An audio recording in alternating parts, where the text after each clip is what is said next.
সুপ্রিয় দর্শক, প্রতি বছরই ঈদমুখী সময়ে চাঁদপুর শহরের বিভিন্ন সড়কগুলোতে প্রচণ্ড যানজটের সৃষ্টি হয়ে থাকে।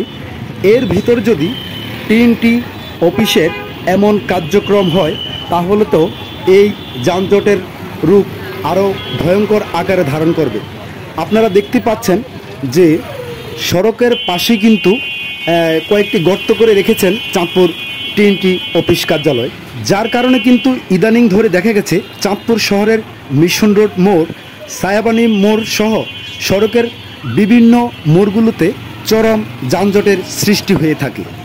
একজন সচেতন মানুষ হিসেবে আমার প্রশ্ন হচ্ছে যে চাঁদপুর টিএনটি অফিস কিন্তু এই কাজগুলো এই রমজান মাসের আগেই কিন্তু সেরে ফেলতে পারতেন, কিন্তু তারা সেই সময় না করে এই ঈদমুখী সময়ে এইসব গর্ত করে রাখার কারণে কিন্তু চাঁদপুর শহরে ইদানিং অনেক যানজট বেড়ে গিয়েছে, যার কারণে সড়ক দিয়ে চলাচল করতে গিয়ে চরম দুর্ভোগ পোহাচ্ছেন শহরবাসী। এমনিতেই গত কয়েক বছর ধরে কিন্তু চাঁদপুর শহরে প্রচণ্ড যানজটের সৃষ্টি হয়ে থাকে, যেটি বর্তমানে চাঁদপুর শহরের যানজট হিসেবে ব্যাপক খ্যাতি অর্জন করেছেন।